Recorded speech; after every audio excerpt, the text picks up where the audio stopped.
Okay, let's open and take a walk through the new compass for iPad. It's the newest stand from 12South. It's available at twelvesouth.com, also apple.com, and also in Apple stores. It's about $40, and 12South offers free ground shipping if you purchase directly from their website. So let's go ahead and get right into the package here. Just slide off the label sleeve here, and then open up the clear plastic box. Very simple packaging actually, but very beautiful. It looks like something Apple might do themselves. We'll take out the compass on this first inner tray here. We'll put that aside for just a second. There is a soft case that's included. It actually feels much the same as the Apple iPad case, that same kind of texture. We'll put that to the side. There's the thank you card that's usually in 12South's packaging. It's also their user's guide. You open it up, it tells you the different modes that the compass is designed for, and then also gives you, amusingly, a few different ways to reuse this box, which is actually quite sturdy for just being a paperboard box. It's really beautifully done for being such a simple package. It's got room enough, maybe you can put your keys in it. You can also put your iPhone in there, maybe some pens or loose change or something like that. Very, very nicely done package for being so simple. So let's get right into the compass itself. We'll slide it off the board here. It's actually quite heavy. Maybe weighs almost, I think close to 400 grams, maybe close to about a pound or so. It's really, really nicely done steel. All of the contact points where the compass is actually going to come in contact with your iPad are rubberized. That includes the feet, so you're not going to scratch your desk or anything like that.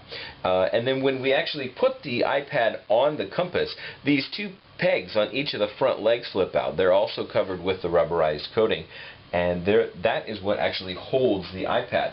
So we'll start with it in landscape mode. We'll take a quick look at it right here.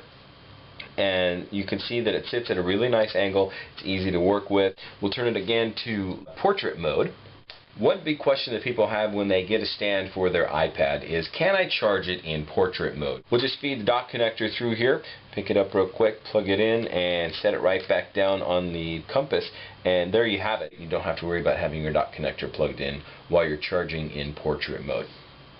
We're going to go ahead and switch to what 12South calls the typing mode now. I want to show you a couple of different things with that. What we do is we turn it around. There's this smaller foot that pops out of the back one, and we'll fold this down. This gives us a much lower viewing angle. I'm going to show you here real quick. Face it this way.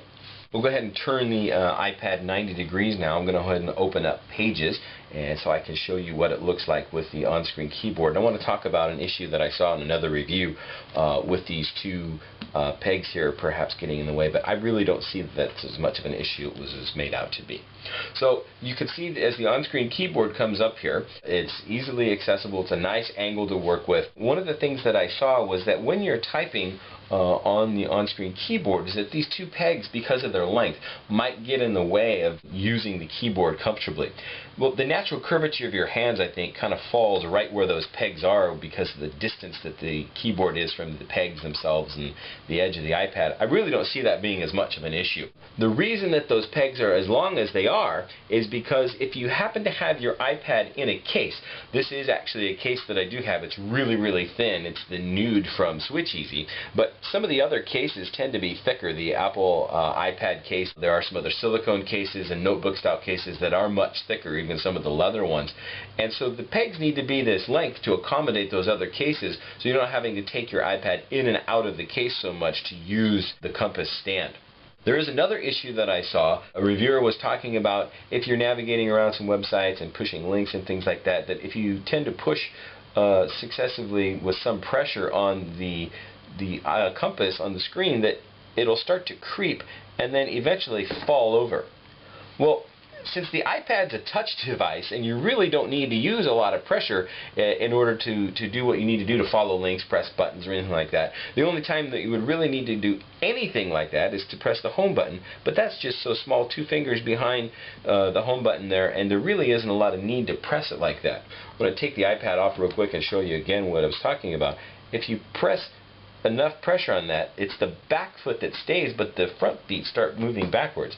But again, I don't see any real need for so much concern there because it's a touch device. If you just touch it, with just the feather touch that it's designed to be used with, I really don't see so much of a problem there. So there you have it. That is the compass for iPad. It's from 12 South. I really think it's a great unit. I enjoy using it already. I think you will too. $39.99 directly from twelvesouth.com with free ground shipping. It's the 12 South compass for iPad.